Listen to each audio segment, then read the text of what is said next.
আসসালামু আলাইকুম, সবাই কেমন আছেন?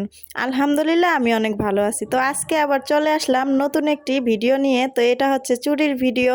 তো সুতা দিয়ে আমি চুড়ি বানাবো আজকে। তো চুড়ি বানাতে আমার কি লাগবে দেখেন, এখানে আমি ২ তোলা পাতা পাথর নিয়ে নিছি, আর ৪ কোণাকা পাথরটা আমি ৩ তোলা নিয়ে নিছি, আর এখানে আমি পাথরের একটা চেনের মতো স্টোন নিয়ে নিছি। আর এখানে আমি চুড়ি বানাতে আমার যে সুতাটা লাগবে সেই সুতাটা নিচ্ছি। যেহেতু আমার জামাটা অরেঞ্জ কালার, সেজন্য আমি সুতাটাও অরেঞ্জ কালারই নিয়েছি।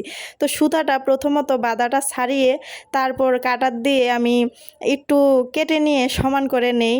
তারপরে আমি চুড়িটা নিয়ে চুড়ির এখানে আমি ২০-৭,০০০ ঘামটা ইউজ করছি। তো ঘামটা আমি হালকা করে একটু লাগিয়ে তারপরে আমি সুতাটা দিয়ে আস্তে আস্তে দেখেন আমি সুতাটা পুরো সুতাটাই চুড়ির ভিতর আস্তে আস্তে পেঁচিয়ে নিব। তো আমার পুরো সুতাটা পেঁচানো শেষ।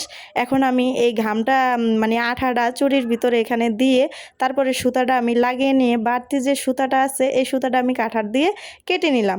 তো দেখেন আমার চুড়িটা সুতা পেঁচানো হয়ে গেছে। তো আসলে চুড়ির ফিনিশিংটাও খুব সুন্দর আসছে, এখানে দেখেন। তো এখানে আমি আরও ২-৩টা চুড়ি বানিয়ে রাখছি।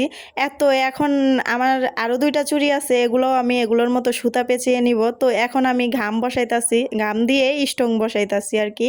তো এই যে আমি একটা একটা করে স্টোনগুলো, এই যে আপনারা যেরকম ডিজাইন দিবেন ওই রকম ডিজাইনের স্টোন বসাইতে পারেন।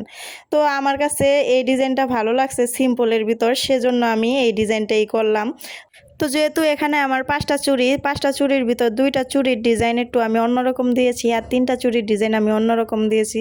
তো এখন আমি চুড়িগুলো পরবো। তো দেখেন চুড়িগুলো সত্যি অনেক সুন্দর দেখা যাচ্ছে। আর আমি এই নিয়ে এই দ্বিতীয়বার মতো এই চুড়ি বানাইছি। চুড়ি সাধারণত আমি খুব একটা বানাই না, আর আমার হাতের কাজ করতে খুবই ভালো লাগে। তো আপনাদের কাছে কেমন লাগছে চুড়িগুলো?